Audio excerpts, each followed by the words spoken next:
A tela do celular tremeu na minha mão. Eram 10 da noite de um sábado e eu estava sentada no sofá da sala com o vestido azul que tinha comprado especialmente para a festa de aniversário do meu neto, Gabriel, que completaria 5 anos no domingo. O vestido ainda tinha a etiqueta pendurada, porque eu queria ter certeza de que estava perfeito antes de ir. Cheiro de bolo de cenoura vinha da cozinha, a receita que o Pedro, meu filho, amava desde criança. Passei a tarde inteira preparando com aquele capricho de mãe que quer impressionar, que quer ser lembrada. Peguei o telefone esperando ver a confirmação do horário da festa, talvez uma mensagem carinhosa, um emoji de coração. O que eu li me cortou como vidro. Você não é bem-vinda aqui, minha casa, minhas regras. A próxima linha queimou ainda mais. Mariana não quer você perto das crianças. Você atrapalha. Minhas mãos ficaram geladas. O bolo esfriando na cozinha de repente pareceu uma piada cruel. 62 anos de vida, 35 deles dedicados a criar esse homem. E agora eu era um estorvo, um incômodo, alguém que atrapalhava. Olhei para a foto emoldurada na estante. Pedro, aos 7 anos, sorrindo sem os dentes da frente, me abraçando depois da formatura do fundamental. Onde foi que eu perdi meu filho? Mas antes de continuar, preciso que você faça algo por mim. Se você ainda não está inscrito no canal, se inscreva agora e ative o sininho para não perder nenhuma história como esta. E me conta aqui nos comentários, de onde você está assistindo esse vídeo? Adoro saber que nossas histórias chegam em pessoas do mundo inteiro. Isso me dá forças para continuar contando essas histórias reais. Para entender como cheguei naquele momento, preciso voltar uns 3 anos. Quando o Jorge, meu marido, morreu de câncer de pâncreas, o Pedro estava com 28 anos, recém-casado com a Mariana. Eu tinha acabado de me aposentar do meu trabalho como professora de ensino fundamental, depois de 30 anos ensinando crianças a ler e escrever. O Jorge sempre dizia que eu tinha um dom, que eu tratava os alunos como se fossem meus próprios filhos. Talvez por isso eu só tive um, o Pedro. Coloquei tudo nele, cada centavo, cada sonho, cada esperança. O Jorge era motorista de ônibus, eu professora. A gente nunca foi rico, mas nunca faltou nada para o Pedro. Ele fez faculdade particular de administração. A gente pagou. Ele quis fazer aquele intercâmbio de 3 meses na Argentina. A gente juntou dinheiro durante 1 ano para realizar o sonho dele. Quando ele se casou, a gente deu 20 mil reais de presente. Era tudo que tínhamos guardado, mas queríamos que ele começasse bem a vida. A Mariana eu conheci 6 meses antes do casamento. Ela era bonita, bem vestida, tinha aquele jeito de quem cresceu com mais conforto que a gente. Família de empresários, segundo o Pedro me contou, todo orgulhoso. Desde o começo, eu senti um certo distanciamento dela. Não era hostilidade aberta, era algo mais sutil, mais frio. Quando eu oferecia ajuda, ela agradecia, mas nunca aceitava. Quando eu perguntava sobre os planos do casamento, ela respondia de forma vaga, como se eu fosse uma conhecida distante, não a mãe do noivo. Eu tentei ignorar. Pensei que era coisa da minha cabeça, que talvez ela fosse tímida, reservada. O Jorge me dizia para ter paciência, que cada pessoa tem seu tempo de se abrir. Eu quis acreditar nisso. No casamento, que foi numa fazenda linda em Campinas, eu me senti meio deslocada. Os pais dela, o Rogério e a Silvia, comandavam tudo. Escolheram o buffet, a decoração. Até a lista de convidados foi mais deles que nossa. Meus amigos de trabalho, gente simples que eu considerava família, ficaram meio perdidos no meio daquele luxo todo. Depois que o Jorge morreu, 8 meses após o casamento deles, eu me agarrei ainda mais ao Pedro. Ele era tudo que me restava. A casa ficou enorme, silenciosa, cheia de fantasmas. Eu ligava para o Pedro todo dia, às vezes 2, 3 vezes. Queria saber como ele estava, o que tinha almoçado, se estava feliz. Ele sempre foi carinhoso, atencioso, mas eu comecei a perceber que as ligações ficavam mais curtas, mais formais. Mãe, estou no trabalho, te ligo depois. Mãe, a Mariana está me chamando, depois a gente conversa. Mãe, agora não é uma boa hora. Eu entendia, ou pelo menos tentava entender. Ele era um homem casado, tinha responsabilidades, uma esposa para cuidar. Mas doía demais. Quando a Mariana engravidou, eu pensei que as coisas iam melhorar. Finalmente eu ia ser avó, ia ter um propósito novo, uma razão para acordar empolgada de manhã. Eu ofereci para ajudar no que fosse preciso. Comprei um monte de coisas para o bebê, roupinhas, fraldas, brinquedos. Gastei minha primeira parcela do 13º inteira numa loja de bebê, enchendo 2 carrinhos de supermercado. Quando levei tudo na casa deles, em São Paulo, num apartamento de 3 quartos no Itaim Bibi, que os pais dela ajudaram a comprar, a Mariana agradeceu, mas percebi aquele olhar, aquela expressão educada, mas distante. Mãe, você não precisava gastar tanto, o Pedro disse, mas sem olhar nos meus olhos. O Gabriel nasceu e eu chorei de emoção quando segurei ele pela primeira vez. Tinha o nariz do Pedro, os olhos claros do Jorge. Eu quis ficar ali, ajudar nos primeiros dias, fazer comida, cuidar da casa enquanto eles se adaptavam. Mas a Mariana tinha contratado uma enfermeira particular, uma mulher chamada Josefa, que ficaria com eles por 3 meses. Não precisa se preocupar, dona Helena. A gente está bem estruturado aqui, ela disse com aquele sorriso que não chegava nos olhos. Eu voltei para Jundiaí, para minha casa vazia, e chorei durante 3 dias seguidos. As visitas foram ficando cada vez mais espaçadas. Eu ia uma vez por mês, depois a cada 2 meses. Sempre tinha algo, sempre tinha um motivo. O Gabriel está com o sono desregulado. A Mariana não está se sentindo bem. Estamos reformando um cômodo. Hoje não é um bom dia. Quando eu finalmente conseguia ir, ficava claro que eu era tolerada, não bem-vinda.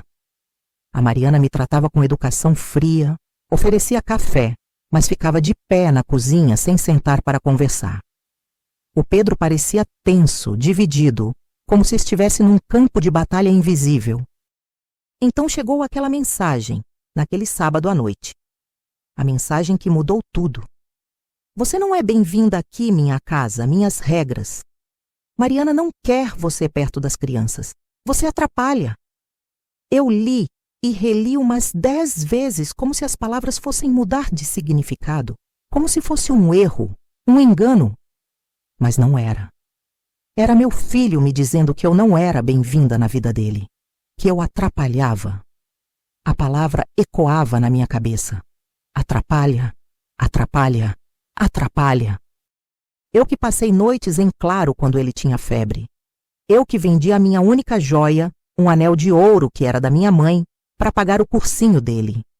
Eu que segurei a mão do Jorge enquanto ele definhava, dizendo para ele não se preocupar, que eu ia cuidar do nosso menino. E agora eu atrapalhava. Fiquei sentada naquele sofá até meia-noite, com o celular na mão, esperando outra mensagem, uma explicação, um pedido de desculpas.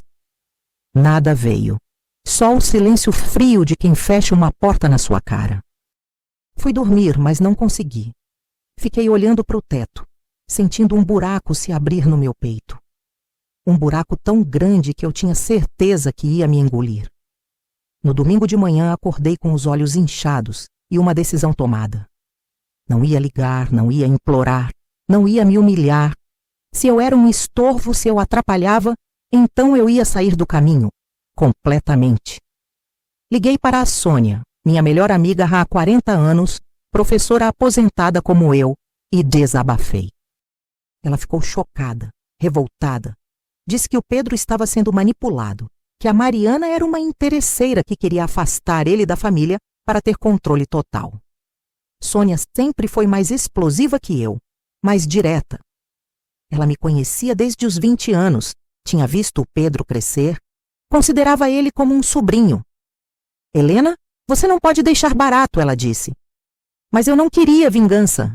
Eu só queria paz. Eu só queria que a dor parasse.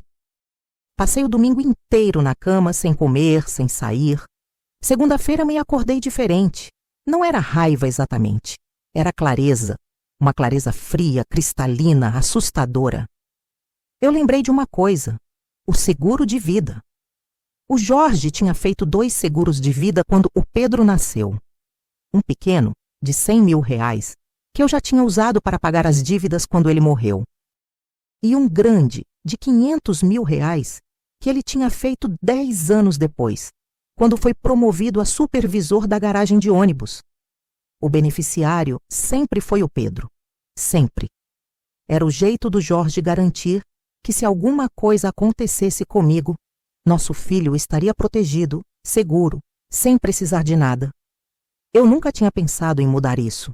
Nunca. Até aquele momento, sentada na cozinha na segunda de manhã, tomando café requentado, olhando para o bolo de cenoura que tinha jogado no lixo porque ninguém ia comer. Se eu sou um estorvo, pensei, então não vou deixar nada para ele se preocupar quando eu morrer. Liguei para a seguradora. A atendente, uma moça chamada Patrícia, foi muito educada, me explicou o processo. Era simples.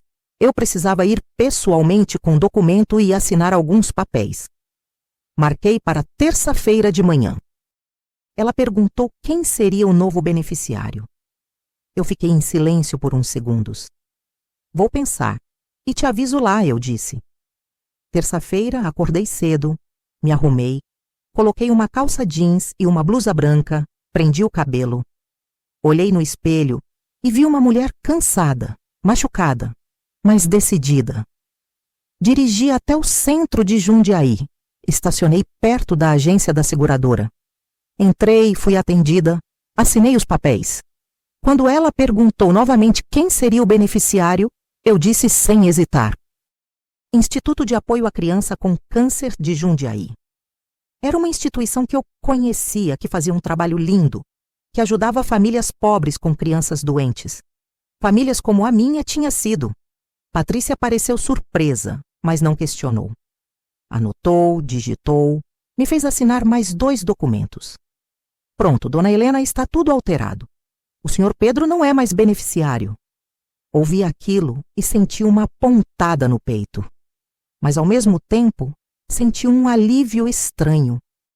Como se eu tivesse cortado uma corda que me prendia no fundo do mar. Saí de lá e respirei fundo. O ar cheirava a chuva. O céu estava nublado. Entrei no carro e chorei. Chorei tudo que não tinha chorado no domingo. Mas dessa vez, as lágrimas não eram só de dor. Eram de libertação. Nos dias seguintes, comecei a olhar para a minha vida de um jeito diferente. A casa em Jundiaí era grande, 3 quartos, quintal, garagem. Eu morava sozinha ali, numa casa cheia de memórias, cheia de fantasmas. O Jorge tinha comprado aquela casa há 25 anos, a gente pagou durante 15 anos, foi a realização de um sonho.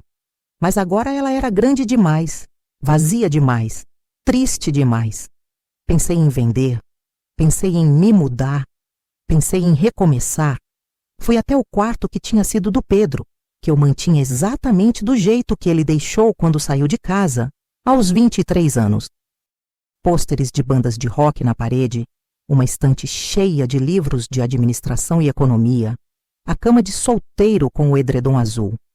Eu sentava ali às vezes quando a saudade apertava, fingindo que ele ainda era meu menino, que ele ainda precisava de mim.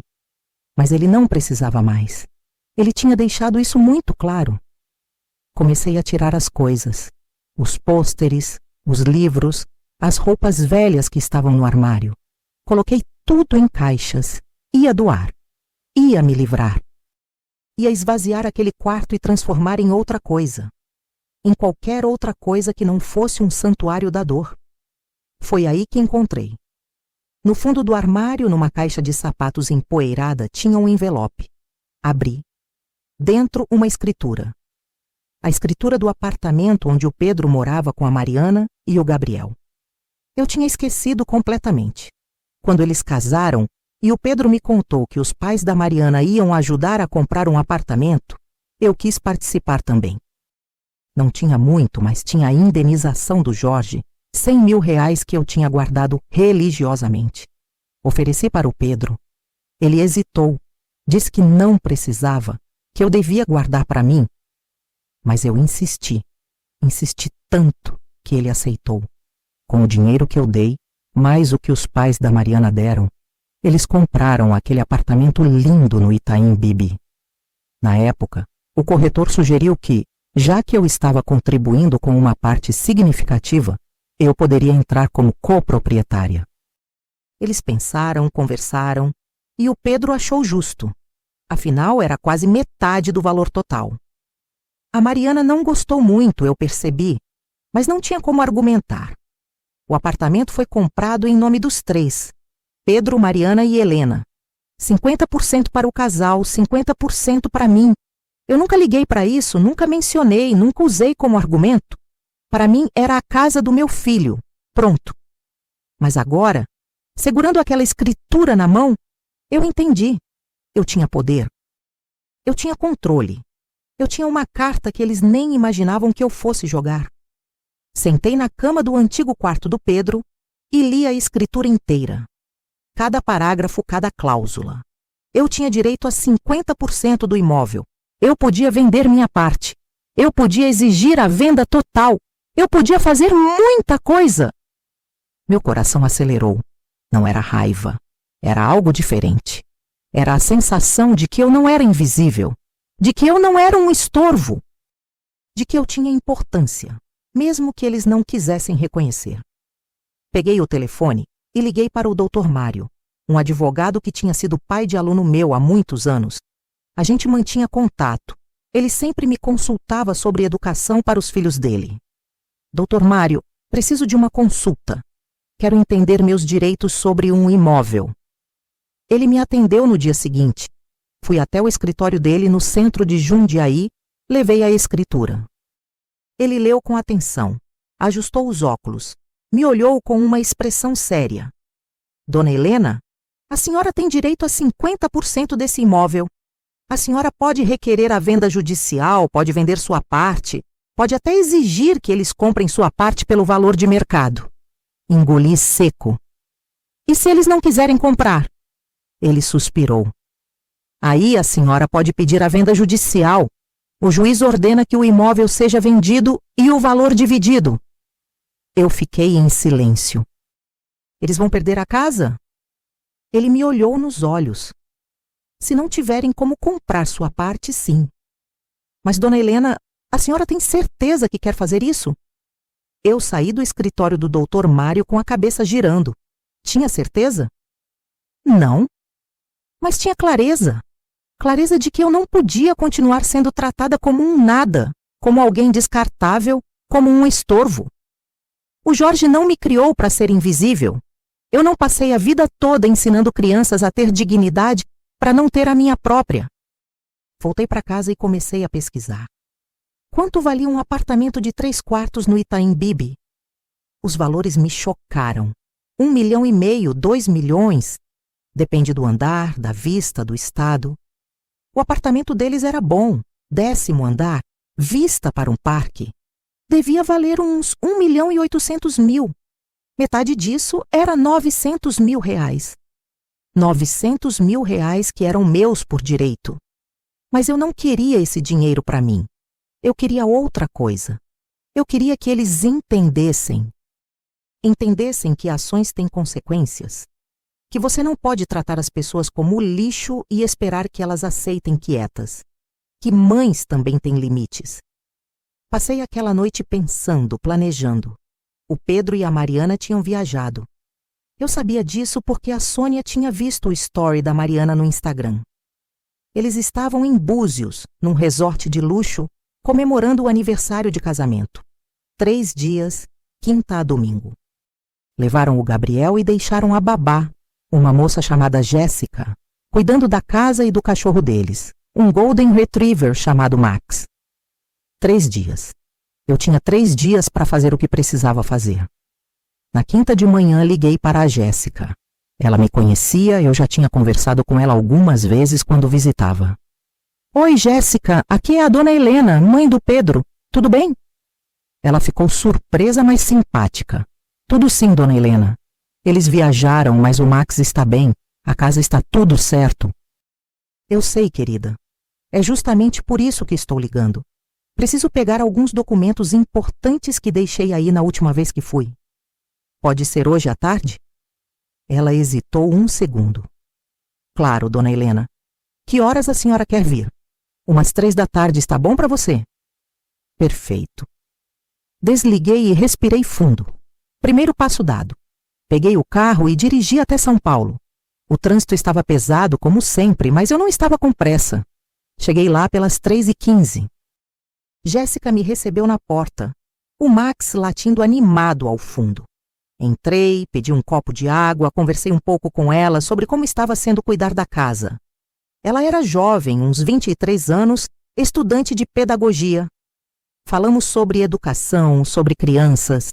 Ela me disse que admirava muito os professores, que achava a profissão linda, mas difícil. Eu sorri, concordei. Depois de uns 15 minutos, disse que precisava ir até o escritório do Pedro pegar os documentos. Ela acenou com a cabeça, nem perguntou quais documentos. Por que perguntaria? Eu era a mãe dele, a avó do Gabriel. Eu não era uma ameaça. Eu era invisível. Entrei no escritório. Era um cômodo pequeno, mas bem decorado, mesa de madeira, computador de última geração, estante cheia de livros e pastas.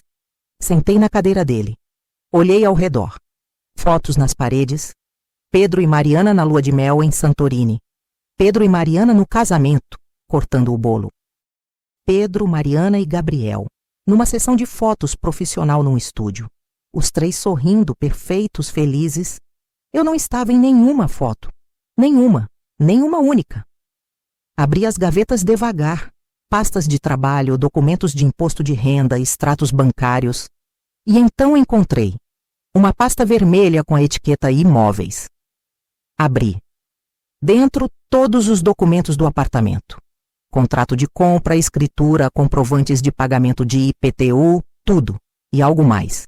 Uma carta. Reconheci a letra da Mariana imediatamente. Era endereçada ao Pedro. Sem data, mas parecia recente. Comecei a ler. Meu coração disparou. Pedro, a gente precisa resolver isso. Não dá mais para ter sua mãe como coproprietária. Ela usa isso como desculpa para aparecer aqui toda hora, para se meter na nossa vida. Fala com ela, pede para ela vender a parte dela para a gente. Oferece uns 200 mil, ela aceita. Ela é professora aposentada, não entende de mercado imobiliário. E se ela fizer conta, a gente diz que o apartamento desvalorizou. Depois disso, a gente corta contato aos poucos. Ela atrapalha, Pedro. Ela estraga nossos momentos, ela sufoca você. O Gabriel não precisa de avó, ele tem os meus pais. Pensa nisso. Por nós. Pela nossa família. Segurei a carta com as mãos tremendo. 200 mil. Eles iam me oferecer 200 mil por algo que valia 900 mil. Iam me enganar, me fazer de idiota, me roubar. E depois cortar contato completamente. Eu não era uma pessoa para eles. Eu era um problema a ser resolvido. Um estorvo a ser eliminado. A dor que eu sentia desde sábado se transformou em outra coisa. Não era raiva, não era ódio. Era determinação pura. Fotografei a carta com o celular. Coloquei de volta na pasta. Fechei tudo exatamente como estava. Saí do escritório calmamente. Agradeci a Jéssica, disse que tinha encontrado o que precisava. Despedi do Max, que abanava o rabo feliz, sem saber de nada. Entrei no carro e dirigi de volta para Jundiaí. Mas antes parei num lugar. No escritório do Dr. Mário. Entrei sem hora marcada. A secretária disse que ele estava com cliente, mas eu disse que era urgente. Ele me atendeu 15 minutos depois. Sentei na frente dele e mostrei a foto da carta. Ele leu com expressão cada vez mais séria. Dr. Mário, quero vender minha parte. Quero processar eles para isso. Quero que um juiz avalie o apartamento pelo valor real e obrigue eles a me pagarem ou venderem tudo. Ele respirou fundo. Dona Helena, a senhora tem todo o direito. Mas isso vai criar um rompimento definitivo. A senhora entende isso? Olhei para ele. Eles já me romperam. Eu só estou oficializando. Passei a sexta-feira assinando papéis no escritório do Dr. Mário. Ele preparou tudo rapidamente. Procuração, petição inicial, pedido de avaliação do imóvel. Entrou com a ação na sexta à tarde, em caráter de urgência. O juiz, sensibilizado pela situação, aceitou avaliar preliminarmente. Um perito foi designado para segunda-feira de manhã. Tudo estava acontecendo rápido demais e, ao mesmo tempo, tudo estava acontecendo exatamente no tempo certo. Voltei para casa na sexta à noite e liguei para a Sônia. Contei tudo. Ela ficou em silêncio por um tempo longo. Depois disse com a voz embargada: Helena, eu te conheço há 40 anos. Você sempre foi a pessoa mais doce, mais paciente, mais generosa que eu conheço. Se você chegou nesse ponto, é porque não tinha outro caminho. Eu te apoio. No que você precisar, eu estou aqui. Desliguei e chorei. Mas eram lágrimas diferentes. Eram lágrimas de quem está se libertando, de quem está escolhendo a própria dignidade pela primeira vez em muito tempo. Sábado e domingo foram dias estranhos, calmos, mas tensos. Eu sabia que a bomba ia explodir na segunda. O Pedro e a Mariana voltariam de viagem no domingo à noite. Eles não sabiam de nada ainda. Ninguém sabia. Só eu, o Dr. Mário, a Sônia e o sistema judiciário. Passei o fim de semana arrumando minha própria casa. Literalmente. Limpei, organizei, doei um monte de coisas velhas. Roupas do Jorge que eu guardava anos, achando que um dia ia ter coragem de mexer. Livros que eu nunca mais ia ler. Móveis velhos que só ocupavam espaço. Era como se eu estivesse me preparando para algo novo, algo diferente. Domingo à noite, às 10 da noite, recebi uma mensagem do Pedro. Tinha acabado de chegar da viagem, parecia. Mãe, podemos conversar amanhã? Tem algo importante que eu e a Mariana precisamos falar com você. O coração acelerou. Eu sabia o que era. Era a proposta. Os 200 mil, a tentativa de me enganar. Respondi simplesmente: claro, filho. Amanhã conversamos. Desliguei o celular e dormi. Dormi profundamente pela primeira vez em uma semana. Segunda-feira de manhã, o perito foi até o apartamento. Ele tinha agendado com o Pedro, que não desconfiou de nada. Achou que era alguma coisa do condomínio, alguma vistoria de rotina. O perito avaliou tudo. Metragem, estado de conservação, localização, acabamento. Terminou por volta do meio-dia. À 1 da tarde, o Dr. Mário me ligou. O apartamento foi avaliado em R$ 1.900.000. Sua parte vale 950 mil, dona Helena. Eu respirei fundo. E agora?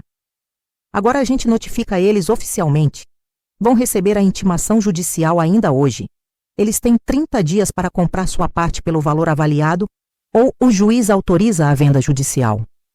Obrigada, Dr. Mário. Fui almoçar, mas não consegui comer nada. Estava nervosa, ansiosa, mas também estava estranhamente calma. Tipo a calmaria antes da tempestade. 3 da tarde, meu celular tocou. Era o Pedro. Atendi. Mãe, o que é isso? O que você fez? A voz dele estava alterada, quase gritando. O que é o quê, Pedro? Isso, esse processo, esse pedido de venda do apartamento. Você está processando a gente. Respirei fundo. Estou exercendo meu direito, Pedro. 50% desse apartamento é meu. Quero vender minha parte. Mas, mãe, a gente mora aqui. O Gabriel mora aqui. Você vai tirar a casa do seu neto. A voz dele estava embargada agora. Eu, pelo contrário, estava firme. Pedro, ninguém vai tirar nada de ninguém. Vocês podem comprar minha parte, pelo valor justo. 950 mil reais. Do outro lado da linha, silêncio. Depois, a voz da Mariana ao fundo. É um absurdo. Ela está nos extorquindo. Senti raiva subir, mas mantive a calma. Pedro, eu li a carta. Eu sei que vocês iam me oferecer 200 mil para me enganar. Eu sei que vocês planejaram me cortar da vida de vocês. Eu sei de tudo. Mais silêncio. Depois, Pedro, com a voz mais baixa. Que carta? A carta que a Mariana escreveu para você, explicando como vocês iam me enganar e depois me descartar. Não adianta negar. Eu tenho foto. Vou usar como prova se for necessário. Ouvi um barulho como se ele tivesse deixado o telefone cair. A voz da Mariana ficou mais alta. Ela invadiu nossa casa. Ela entrou aqui sem autorização. Isso é violação de privacidade. Eu entrei na minha propriedade, Mariana. Eu tenho direito. Sou coproprietária. O juiz confirmou isso hoje. E agora, vocês têm 30 dias para resolver isso. Ou compram minha parte, ou o apartamento vai a leilão. Simples assim. Desliguei antes que pudessem responder. Minhas mãos estavam tremendo, mas tinha um sorriso no meu rosto. Um sorriso triste, mas verdadeiro. Os dias seguintes foram um inferno de ligações, mensagens, tentativas de contato. O Pedro ligava desesperado. A Mariana mandava mensagens em caps lock, me acusando de monstruosa, de egoísta, de estar destruindo a família. Os pais dela, o Rogério e a Sílvia, tentaram entrar em contato, oferecendo mediar a situação. Eu não respondi nada por 3 dias. Deixei que eles sentissem o desespero. Deixei que eles entendessem o que era ser ignorado, ser tratado como se não existisse. Na quinta-feira, uma semana depois da intimação, o Dr. Mário me ligou. Dona Helena, eles fizeram uma proposta. Querem te pagar 500 mil e você abre mão da sua parte. Eu ri, um riso amargo. 500 mil? Ainda estão tentando me passar para trás? Diga a eles que são 950 mil ou o apartamento vai a leilão. Não tem negociação. Na sexta, nova proposta. 700 mil. Não, 950 mil. No sábado, nova ligação do Pedro. Mãe, a gente não tem esse dinheiro todo. A gente não consegue um empréstimo desse tamanho. Se o apartamento for a leilão, a gente vai perder tudo. Vai perder até o que a gente investiu. Vai perder a casa do Gabriel. A voz dele estava desesperada, chorosa. Pela primeira vez em uma semana, senti meu coração apertar. Mas lembrei da mensagem. Você não é bem-vinda aqui, minha casa, minhas regras. Lembrei da carta. Ela atrapalha. Ela sufoca. Ela precisa sair da nossa vida. Endureci o coração. Pedro, eu não criei essa situação. Você criou. Quando você me disse que eu não era bem-vinda. Quando você concordou em me enganar. Quando você escolheu ela em detrimento de mim, sem ao menos tentar me respeitar. Agora você resolve. E desligou. Mas naquela noite, sozinha na minha casa em Jundiaí, eu chorei. Chorei porque não queria fazer aquilo. Não queria destruir a vida do meu filho. Não queria que o Gabriel perdesse a casa dele. Mas o que mais eu podia fazer? Aceitar ser descartada calada? Aceitar ser enganada? Aceitar não ter dignidade? Não, eu não ia fazer isso. Liguei para a Sônia. Desabafei tudo. Ela me ouviu, depois disse algo que me marcou. Helena, você está fazendo o certo. Não é vingança. É justiça. É você se valorizando. E sabe o que mais? Talvez isso seja exatamente o que o Pedro precisa. Talvez ele precise perder algo importante para entender o valor das pessoas. Talvez essa seja a única forma dele acordar. Desliguei e pensei naquilo. Ela tinha razão? Eu estava ensinando uma lição? Ou estava sendo cruel? Não sabia. Só sabia que não podia voltar atrás. Não agora. No domingo, completando 2 semanas desde que o processo começou, recebi uma visita. Abri a porta e dei de cara com o Pedro. Ele estava sozinho, sem a Mariana. Os olhos vermelhos, a barba por fazer, a roupa amassada. Parecia que tinha envelhecido 10 anos em 2 semanas. Posso entrar, mãe? Abri a porta em silêncio. Ele entrou. Ficou parado na sala, olhando ao redor. A mesma sala onde ele cresceu, onde ele brincou, onde ele fez a lição de casa por anos. Sentei no sofá. Ele ficou de pé. Mãe, eu errei. A voz dele saiu baixa, rouca. Eu errei muito. Eu deixei a Mariana me influenciar. Eu deixei ela controlar tudo. Eu deixei ela te afastar de mim, do Gabriel, da nossa vida. Eu fui covarde. Eu fui egoísta. Eu fui ingrato. E eu sei que não tem desculpa. Eu sei que eu te machuquei de um jeito que talvez não tenha volta. Mas eu estou aqui para pedir perdão. E para pedir que você não faça isso. Que você não destrua a casa do Gabriel. Ele olhou para mim com os olhos cheios de lágrimas. Pela primeira vez em anos, eu vi meu filho de verdade. Não o homem controlado, não o marido submisso, não o genro dos empresários ricos. Eu vi o Pedro, meu menino. Sentei ali em silêncio por um tempo que pareceu eterno. Depois disse: Pedro, aquela mensagem me destruiu. Quando você disse que eu não era bem-vinda, que eu atrapalhava, algo morreu dentro de mim.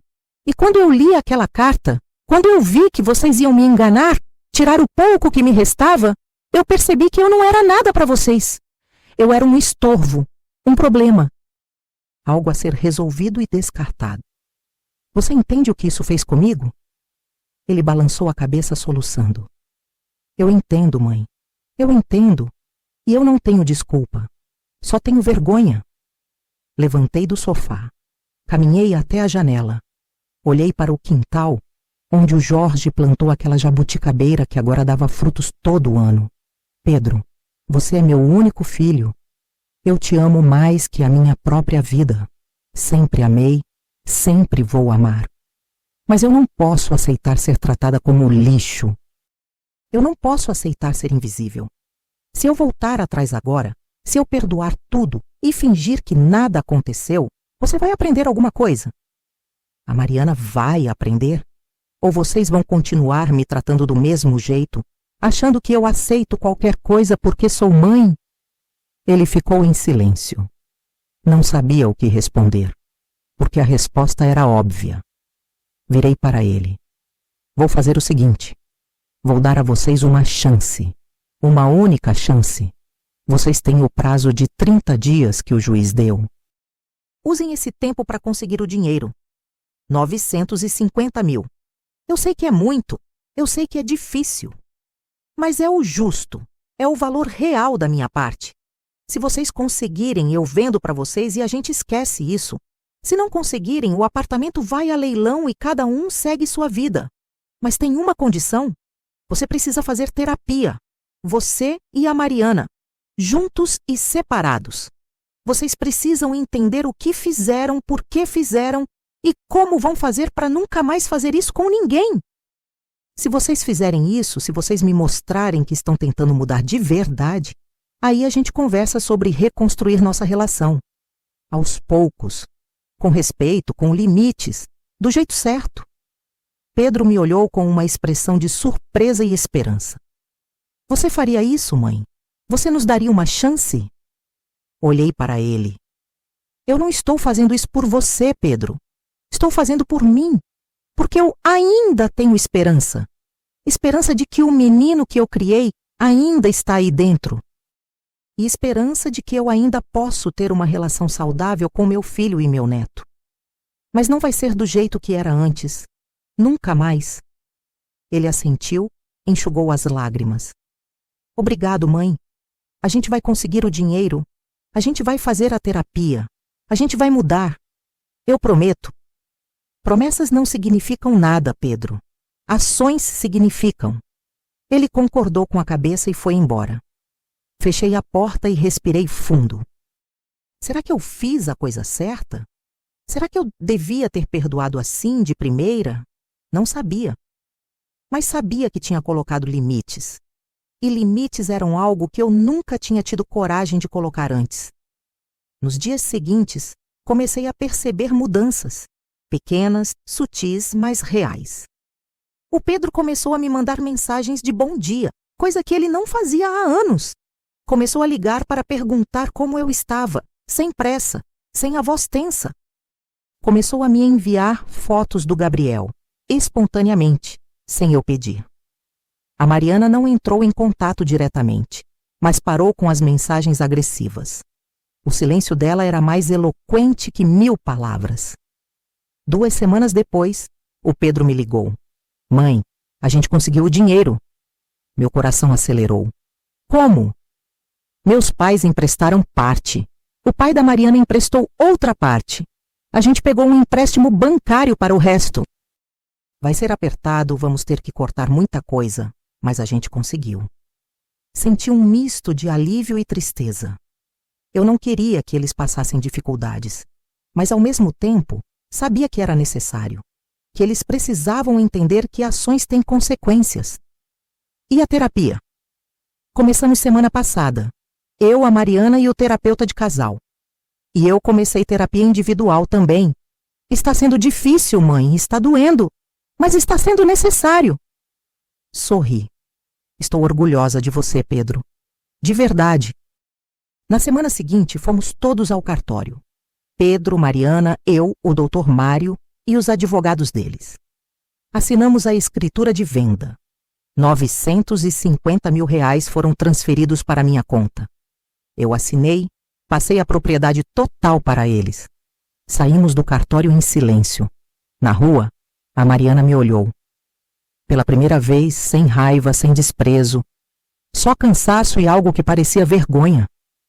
Obrigada por aceitar, Helena. Eu sei que a gente não merece. Olhei para ela. Vocês não merecem. Mas eu mereço a chance de ter uma relação saudável com minha família. E é por mim que eu estou fazendo isso. Ela assentiu e entrou no carro. O Pedro ficou mais um pouco. Me abraçou. Um abraço longo, apertado, cheio de significado. Eu te amo, mãe. Sempre amei. Mesmo quando eu estava errado. Retribuiu o abraço. Eu sei, filho. Eu também te amo. Mas amor sem respeito não é suficiente. E a gente precisa reconstruir o respeito. Ele concordou e foi embora. Com R$ 950 mil na conta, minha vida mudou completamente. De uma hora para outra, eu tinha uma liberdade financeira que nunca imaginei ter. A primeira coisa que fiz foi vender minha casa em Jundiaí. Não conseguia mais morar ali, naquele espaço cheio de memórias dolorosas. Vendi por um bom preço, R$ 370 mil. Juntando tudo, eu tinha R$ 1.320.000. Mais do que eu tinha ganhado em toda a minha vida de professora. Sentei com a Sônia uma noite tomando vinho na varanda do apartamento dela. E agora, Helena, o que você vai fazer? Olhei para o horizonte, para as luzes da cidade. Vou viver. Pela primeira vez em muito tempo, eu vou viver para mim. Na semana seguinte, comprei um apartamento pequeno e aconchegante em Campinas, perto de onde a Sônia morava. 2 quartos, varanda, muita luz natural. Gastei 200 mil. Decorei do meu jeito, com plantas, livros, cores alegres. Cada canto daquele espaço era meu. Cada escolha era minha. Pela primeira vez em 62 anos, eu tinha um espaço que era só meu, sem memórias de dor, sem fantasmas do passado. E depois? Depois eu fiz algo que eu sonhava desde adolescente, mas nunca tive coragem. Me inscrevi num curso de pintura. Sempre tive talento para desenhar, mas nunca levei a sério, nunca tive tempo, nunca tive dinheiro. Agora eu tinha os dois. Comecei o curso em março, numa escola de artes em Campinas. Era incrível. 10 alunos, a maioria aposentados como eu, todos buscando um recomeço, um propósito novo. O professor Marcelo era um pintor profissional de 50 anos, paciente, inspirador, apaixonado pela arte. Ele viu meus primeiros desenhos e ficou impressionado. Helena, você tem um olho excelente. Tem sensibilidade? Você poderia ter sido artista profissional se tivesse seguido esse caminho. Sorri. Nunca é tarde para começar. E de fato não era. Nos meses seguintes, eu me dediquei de corpo e alma. Acordava cedo, pintava até a hora do almoço. Depois ia caminhar no parque, ler um livro, cozinhar algo gostoso. À noite, às vezes, ia ao cinema com a Sônia, ou jantávamos juntas. Minha vida era simples, mas era minha. Eu não respondia a ninguém, não tinha que agradar ninguém, não tinha que provar nada. Eu só existia. E era maravilhoso.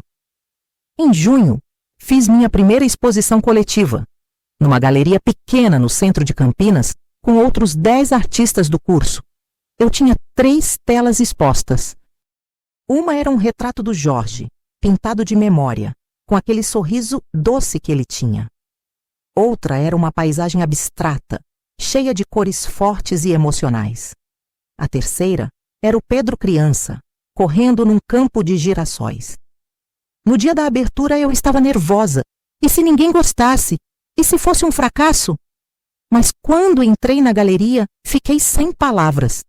Tinha gente, muito gente. Amigos da Sônia, colegas do curso, pessoas que eu nem conhecia. E no meio da sala, com o Gabriel no colo, estavam o Pedro e a Mariana. Congelei. Não esperava vê-los. Não tinha convidado, não tinha avisado. Como eles sabiam? O Pedro se aproximou com um sorriso envergonhado. A Sônia nos contou. Ela disse que você ia expor. A gente não podia deixar de vir, mãe. Olhei para a Mariana. Ela parecia diferente, menos dura, menos distante. Segurava uma bolsa simples, usava uma roupa casual.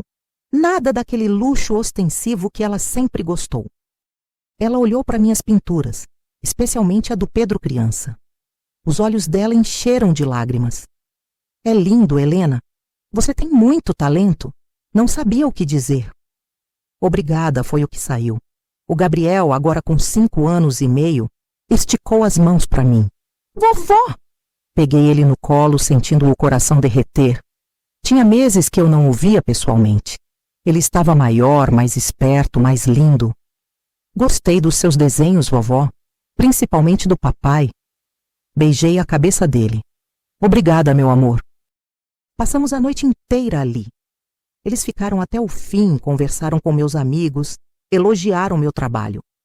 Não foi forçado, não foi estranho. Foi natural. Como deveria ter sido sempre. Quando eles foram embora, o Pedro me abraçou. Estou orgulhoso de você, mãe. De verdade. Você está brilhando. E eu sinto muito por ter tentado apagar esse brilho. Retribuí o abraço. Obrigada por vir, filho. Significou muito para mim. Nos meses seguintes, a relação foi se reconstruindo aos poucos. Não foi rápido, não foi fácil. Teve recaídas, teve momentos de tensão, mas teve também momentos bonitos. O Pedro começou a me visitar em Campinas uma vez por mês, sempre com o Gabriel. Às vezes a Mariana vinha, às vezes não. Quando vinha, ela era educada, respeitosa, mas ainda distante. Eu entendia. Ia levar tempo. Eu comecei a ir a São Paulo também, mas sempre avisando com antecedência, sempre respeitando o espaço deles. Nada de aparecer de surpresa, nada de ficar tempo demais. Eu tinha aprendido sobre limites. Eles também. Em setembro, seu Pedro me ligou. Mãe, a gente queria te convidar para um jantar aqui em casa. Só nós 4. Você, eu, a Mariana e o Gabriel. A gente quer conversar sobre algumas coisas. Fiquei apreensiva. Sobre o quê? Sobre nós. Sobre o que aconteceu. Sobre o futuro.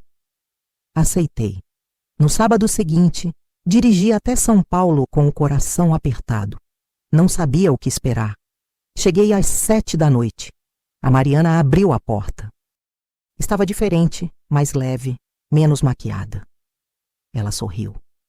Um sorriso pequeno, mas genuíno. Seja bem-vinda, Helena. Aquelas palavras. Bem-vinda.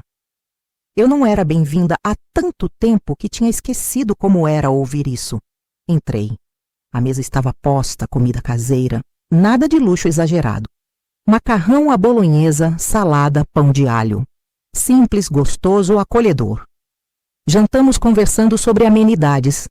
Gabriel contou sobre a escola, sobre os amigos, sobre o cachorro. O Pedro contou sobre o trabalho, sobre as mudanças que estava fazendo. A Mariana ficou quieta na maior parte do tempo. Mas não era uma quietude hostil. Era reflexiva. Depois do jantar, colocamos o Gabriel para dormir. Voltamos para a sala. Sentamos os 3 com café na mão. O Pedro respirou fundo e começou.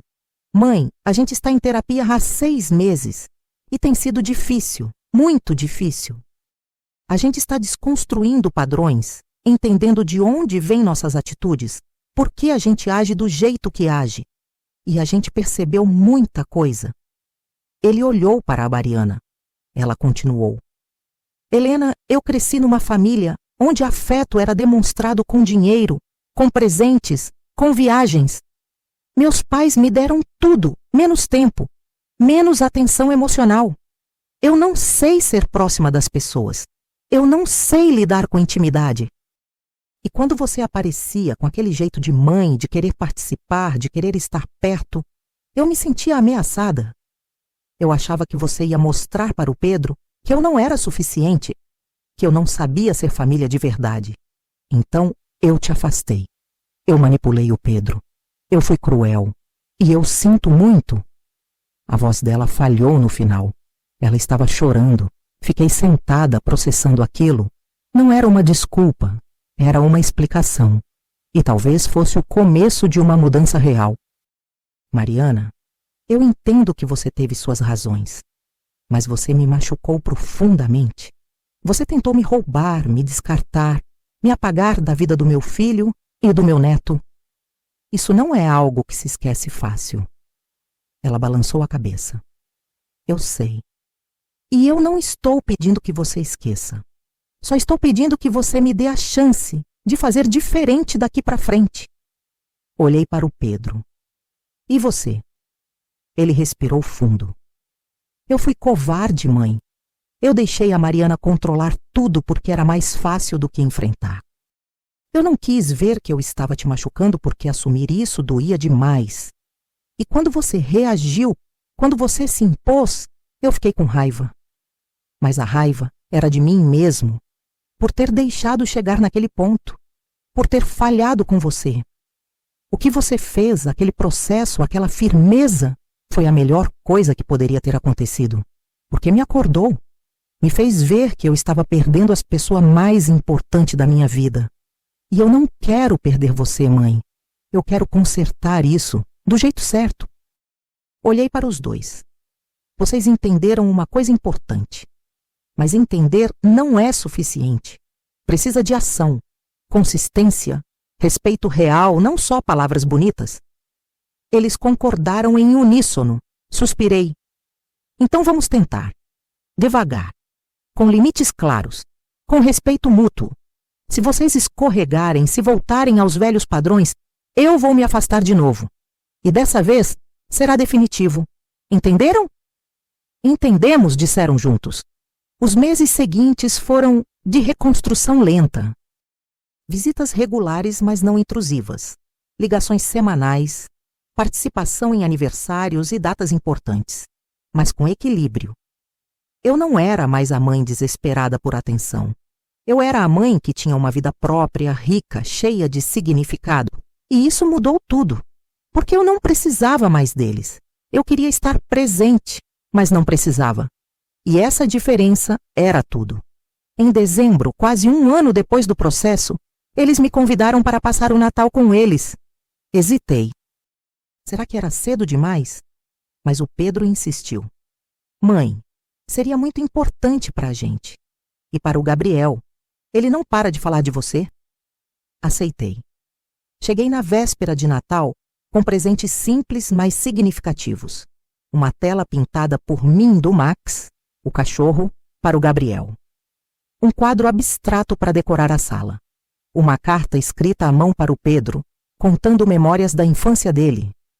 Quando entreguei os presentes, todos ficaram emocionados. Mas o mais emocionante foi o presente que eles me deram.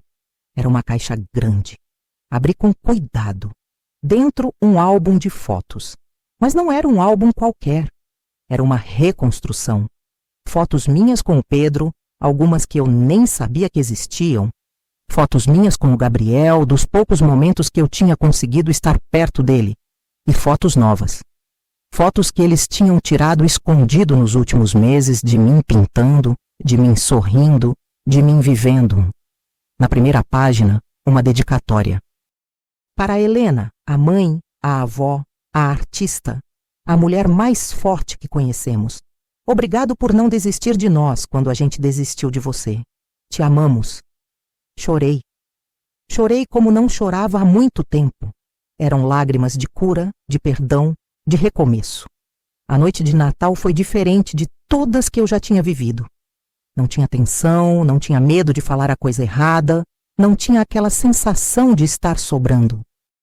A gente cozinhou junto, a Mariana me pedindo dicas de tempero, me deixando comandar a cozinha. O Gabriel ficou o tempo todo grudado em mim, pedindo para eu contar histórias do Pedro criança. O Pedro estava relaxado, feliz, inteiro. À meia-noite, quando trocamos presentes e brindamos, ele fez um discurso. Esse ano foi o mais difícil e o mais transformador da minha vida. Eu quase perdi tudo. Minha casa, minha mãe, meu senso de quem eu sou. Mas no processo, eu ganhei algo muito mais valioso. Eu ganhei consciência, eu ganhei humildade, eu ganhei a chance de ser um filho melhor, um marido melhor, um pai melhor. E tudo isso eu devo a você, mãe, por ter tido a coragem de me colocar no meu lugar, por ter me mostrado que amor não é passar pano, é ter limites, é exigir respeito. Obrigado por não ter desistido de mim. Eu prometo que vou passar o resto da minha vida te fazendo orgulhosa. Levantei a taça. Eu já estou orgulhosa, Pedro. Orgulhosa do homem que você está se tornando. E feliz pela família que a gente está construindo. De verdade, com respeito, com amor real. Brindamos. E pela primeira vez em anos, eu senti que estava em casa. Não no apartamento deles, mas na minha família. De verdade. Hoje, 2 anos depois daquele sábado terrível em que recebi a mensagem que mudou tudo, minha vida é completamente diferente. Eu moro no meu apartamento em Campinas. Pinto quase todos os dias. Tenho uma rede de amigos que me apoiam e me valorizam. Vendi mais de 20 quadros no último ano. Fiz 3 exposições. Estou sendo reconhecida na cena artística local. Tenho uma vida financeira confortável, graças ao dinheiro que recebi pela venda da minha parte do apartamento. Mas mais importante que isso, eu tenho paz. Paz de consciência, paz emocional, paz de saber que eu me respeitei. O Pedro e eu temos uma relação boa. Não é perfeita, ainda tem cicatrizes, ainda tem momentos de tensão, mas é real, é honesta, é baseada em respeito mútuo. A Mariana mudou muito. Ela não é minha melhor amiga, provavelmente nunca será. Mas ela é educada, respeitosa e está tentando. E isso é suficiente. O Gabriel agora tem 7 anos e passa um fim de semana por mês comigo em Campinas. A gente pinta junto, faz pipoca, assiste filmes, conversa sobre tudo. Ele me conta os problemas dele na escola, os medos dele, os sonhos dele. E eu escuto, sem julgar, sem pressionar. Só a avó mesmo. É a relação mais pura e bonita que eu tenho. 1 ano atrás, numa sessão de terapia familiar que o Pedro me convidou para participar, o terapeuta fez uma pergunta. Helena, você se arrepende de ter processado seu filho? De ter ameaçado tirar a casa dele? Fiquei em silêncio por um tempo. Depois respondi. Não, não me arrependo, porque aquilo não foi vingança, foi autopreservação. Foi eu dizendo, pela primeira vez na minha vida, que eu importo, que eu tenho valor, que eu não aceito ser tratada como nada. Se eu não tivesse feito aquilo, eu teria morrido aos poucos, invisível, irrelevante, descartada. E nem eu, nem o Pedro, teríamos aprendido nada. Às vezes a dor é necessária para o crescimento. Às vezes você precisa perder tudo para entender o valor do que você tem. E às vezes, a maior prova de amor que uma mãe pode dar é ter limites. É não aceitar qualquer coisa. É ensinar que respeito não é negociável. O Pedro, que estava na sessão, chorou. Chorou e me abraçou. Você me salvou, mãe. Você se salvou e me salvou no processo. Obrigado. Tem dias que eu penso em como tudo poderia ter sido diferente. Se eu tivesse aceitado aquela mensagem calada, se eu tivesse deixado eles me enganarem com os 200 mil, se eu tivesse continuado sendo a mãe invisível, tolerante, disponível para ser descartada, eu provavelmente estaria numa depressão profunda, num apartamento vazio, esperando migalhas de atenção. Ou talvez nem estivesse mais aqui. A depressão mata, A invisibilidade mata, a falta de propósito mata. Mas eu escolhi viver. Escolhi me respeitar. Escolhi me impor. E essa escolha salvou minha vida. Eu olho para quem eu era 3 anos atrás e não reconheço aquela mulher. Aquela mulher que se anulava, que aceitava qualquer coisa, que tinha medo de incomodar, medo de ser um estorvo. Hoje eu sei que eu não sou um estorvo. Eu sou uma artista, uma avó, uma amiga, uma mulher independente e forte. Eu tenho valor. Eu tenho dignidade. E eu não abro mão disso por ninguém. Nem mesmo pelo meu filho. Porque amar não é se anular. Amar não é aceitar desrespeito. Amar é, antes de tudo, se amar, se valorizar, se respeitar. E quando você faz isso, quando você estabelece limites claros e firmes, as pessoas aprendem. Ou elas mudam e te respeitam, ou elas saem da sua vida. E ambos os resultados são melhores do que continuar sendo pisoteada. O Pedro aprendeu, a Mariana aprendeu, e eu aprendi. Aprendi que nunca é tarde para recomeçar. Nunca é tarde para se reinventar. Nunca é tarde para escolher você mesma. 62 anos não é o fim. 62 anos pode ser o começo da sua vida real, da vida que você sempre mereceu, mas nunca teve coragem de viver. Essa é a minha história. A história de como uma mensagem cruel me acordou, de como um processo judicial me libertou, de como a dor me transformou em alguém melhor, alguém mais forte, alguém mais inteiro. E eu não mudaria nada, absolutamente nada. E você? Já passou por algo parecido? Já teve que escolher entre a sua dignidade e manter a paz? Me conta aqui nos comentários. Quero ler cada história de vocês. Se essa história te tocou de alguma forma, deixa o seu like, para que mais pessoas possam encontrar esse vídeo. E se você ainda não é inscrito, se inscreve agora porque toda semana eu trago histórias reais que vão te fazer refletir sobre relacionamentos, família e amor próprio. Muito obrigado por assistir até o fim e nos vemos no próximo vídeo.